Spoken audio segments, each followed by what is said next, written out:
Tales from the wild. Stories from the heart. A journey into the mind and soul of fired-up business professionals where they share their vision for the future. And hear from a different non-profit organization every month as they create awareness of their goals and their needs. Dive into a world of untamed passion as we join our host, Shireen Buerta, for this month's episode of Friends from Wild Places. Yeah, it's sad. I'm sure, Tanya, you've done so much work with the program here in Miami-Dade, and you've constantly navigated transitions. How are you? Are you making room for joy? Oh, every day, every day. Yes, yes, yes. So my verb is, I would say I inspire. I aspire to inspire. And even on my LinkedIn post, it's always like, chasing glitter, inspirational leadership. Those are my hub, very close to me, where I stay very close in sparking joy and, really trying to hone in on everyone's talents, right? Everyone has them. Everyone has gifts, and really trying to utilize the gifts to fuel what they want to do. So I think when we go back to, and I think, it's funny as we evolve in age and maturity, any type of workshop, professional workshop, women's workshop, they always default to play, right? That's the key thing, to default to play. And I think we need to spend more time in play and really manifesting that magic. Love that. Yeah, I love it. Yeah, I'm tired. Like I say, like I can be independent. I've traveled the world alone, but to be honest, I'm tired. I just want to have fun. I want to be taken care of. I want, and in my personal life, but in professional life, I want it to be too. Like I want these opportunities to just come to me. I don't want to go out and ask and then cold email and ask. Right. That's a lot, a lot of energy. So Right. yeah. Yeah, I love that. Thank you so much, ladies. Should we go into the nonprofit? Let's chat about our nonprofit that we're going to support for the month. So, as you know, Friends from Wild Places listeners, we absolutely love to support a nonprofit for the entire month of this series, which is a series of 3 episodes. So this month we're going to be doing goabroad.org. That's goabroad.org. The Go Abroad Foundation was created to support grassroots organizations. This is a organization that Estrella has brought to our attention. So please, Estrella, share with us a little bit about what this nonprofit does and how we can help this nonprofit.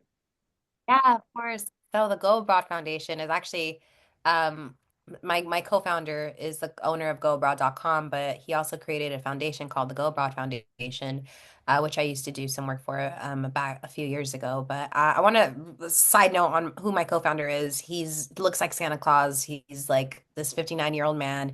But the first time I ever had lunch with him, he was my CEO and I was an intern, and he took me out to lunch.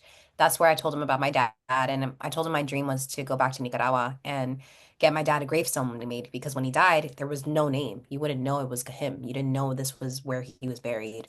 And I told him that was my dream. And then a few weeks later, he surprised me that he raised money so that I could go to Nicaragua and get this made for my dad. After just meeting me only one time. That's who my co-founder is. And Troy is just one of those men who like I said, he does things when he doesn't have to do things.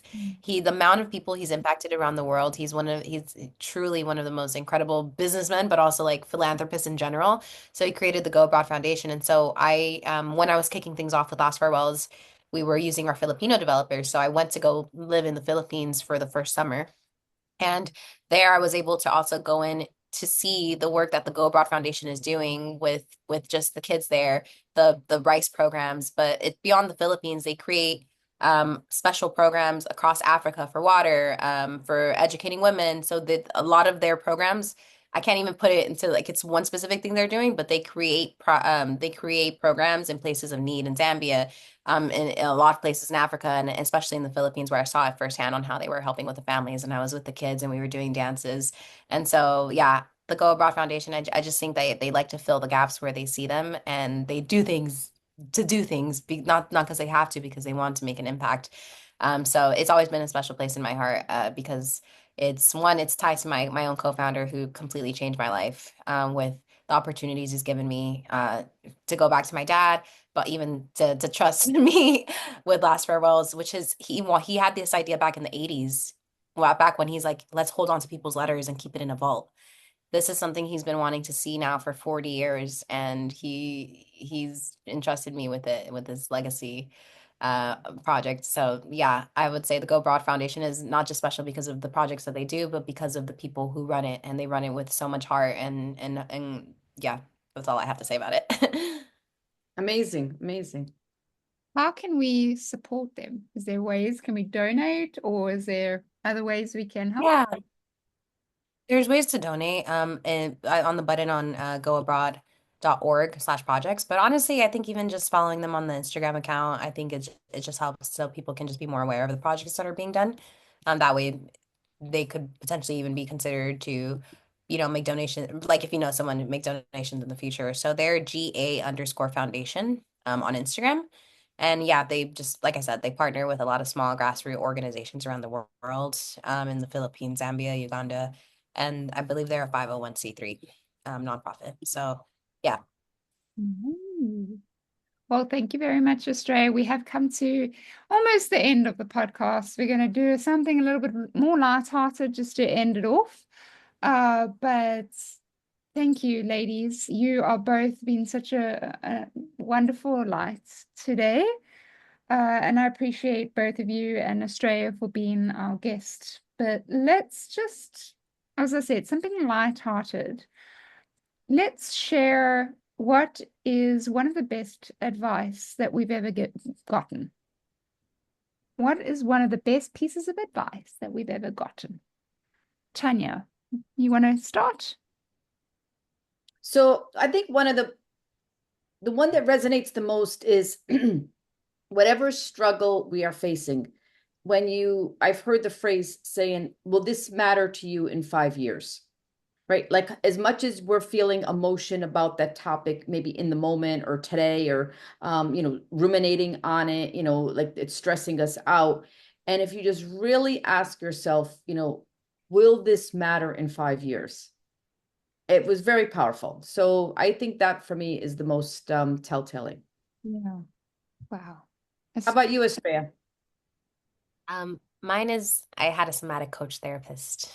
She changed my life, but my biggest takeaway from her was practicing that we should practice non-attachment, which is hard for someone who feels attached to everything, experiences, people, memories, photos on my phone. But creating a state of mind where we don't cling on to anything. And I think that can be said in relationships and in jobs and in outcomes or desires, because when we stop clinging on, we're able to kind of enjoy that process more. And that has been so true in entrepreneurship. I don't cling to the idea that Last Farewells could be a $1 billion unicorn, or that it could make me a millionaire, or they could put me somewhere, right? I don't cling on to that. But it causes me more now to be more in the process of creating, and how in my day-to-day I can elicit more joy through this non-attachment practice, but also like in my personal relationships as well. I think that's definitely been something that is really hard to do. But it's a really good practice when you can start practicing it. And like I said, you just don't expect anything, which is like, we should have standards though, boundaries. It's not the point, but like still, like it's just, yeah, I think more beautiful things can come out when we have the least expectations. It's so funny, Estrella. I love the phrase where they say, or I don't know, I heard it, or maybe, I don't know. I don't think I made it up, but it's like expectation is the root of all evil, right? Expectation is the root of all evil. And it's true, because we can set ourselves up for such disappointment if we have an attachment to an outcome, or an expectation of what is supposed to happen, or a disappointment. So when it's conditional, and I know there's a lot of different modalities out there, the one that you're describing that you worked with, with your person, was it a specific method, or was it something collective that this person had created? It was collective. Well, yes, it was somatic therapy in the sense of we just worked a lot on like the body's trauma and releasing and screaming. But non-attachment was just the theory that she wanted me to apply more and journal about, and see the areas where I was, very like, especially in relationships, I was very attached to one person, and that really affected me everywhere else. Right. But yeah, yeah. Um, Last month, I told you guys my sunrise birthday party, I literally said, if I'm gonna stress about this, it's canceled. There's a zero stress policy on my end and on my guest end. If people are gonna come with not good energy because it's 6 in the morning, then please don't come. I even said it's a zero stress policy. If this is not for you, do not force it. And I came with the expectation that I don't care if it's just me dancing by myself. I'm gonna have the most fun I've ever had. And from that, 70 people came, 65 people, but no expectations. I was ready for just one person, which is me. And I knew I was gonna have a good time. And Yeah. that mindset shift, and also like not trying to stress for other people and plan things for other people to have fun. I've always done that in birthdays, and I made it very clear this year that if it's stressful to plan this for other people, then it's not fun anymore. I can only create this if I'm having fun for myself, because then it defeats the purpose of trying to create a special moment, right? And then you're just worried about everybody else having fun. It doesn't make sense. Yeah. It reminds me of like one of my favorite books is The Body Keeps the Score. I don't know if either of you heard of it. The Body Keeps the Score, Yeah. where it's like lock trauma, and it's just amazing. And then there's another method that I was recently introduced to, actually by Patricia Espinosa, which was the Sedona method. And the Sedona method is very, very powerful, where it's having that non-attachment. And I know like Abraham Hicks, other modalities do it, but I think that is the goal, is not to have attachment to outcome, to be able to live in the moment, create joy, and not be affected of somebody's mood or how they're going to respond, or what the disappointment may look like. So with no attachment, it's fabulous. And how about Yeah. you, Screen? What about you? Over my entire life, I think there's been a couple of different really good pieces of advice, but I think let's do the one most recent that is currently sticking in my head and what I'm living by right now. It's you get to decide, right? Shireen, what the hell? What does that mean, right? You get to decide. So life is full of decisions, right? We all know it. Small decisions, big decisions, hard decisions. And I think when we are covered with all these decisions that we need to make wherever we turn, we get very, really, really overwhelmed, and we reach out to different folk, family members, great Aunt Tessie, friends, best friends, pastors, our mentors. We reach out and we ask for advice. What should I do? Where should I go? I have no clue what to decide in this decision. And I think that you get to decide is ultimately what you should be reverting back to after you've heard all your pieces of advice from all your mentors. You come back and you actually have to ask yourself, well, Shireen, you get to decide. This is your life. This is your blank canvas. You can splash it with whatever color comes out of the can of paint. And if you want to start painting with blue and change halfway into a shocking green and then later purple and pink, and it's your life. You get to decide. And if later you change your mind and realize, no, actually I want to do this, rather do that, then change it. You didn't waste your time. There's no such thing as you've made the wrong choice. There's no such thing as you've wasted 2 years on a journey that you started and you realize, no, I'm actually not for this anymore.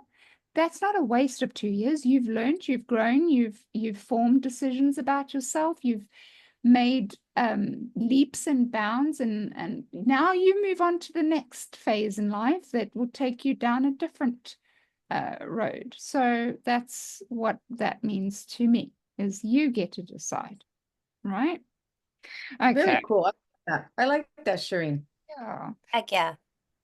So I think, ladies, unfortunately, I'm so sorry to tell you, but we've come to the end of the podcast. So let's just take a few moments and share with the listeners where they can find you if they were inspired by your story or they have any questions, where they can actually reach out and get a hold of you. So we'll start with Estrella. Yeah. Yeah. So lastfarewells.com if you want to try Last Farewells, but if you want to reach me personally, Estrella at lastfarewells.com.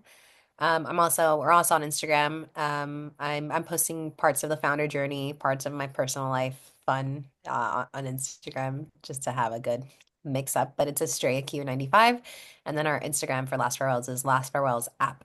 So yeah, reach out, please. I would love to hear from y'all. Yes. And Tanya, where can we find you? Sure. Yeah, so I live on LinkedIn. It's my house. You can I find found her. LinkedIn. I'm always on LinkedIn. I love posting, sharing. Most people know me as the program coordinator for Miami-Dade College mortuary program. So if anybody's interested in a career change, learning more about the program, becoming a licensed funeral director embalmer in Florida, feel free to definitely reach out to me. So LinkedIn is my hub.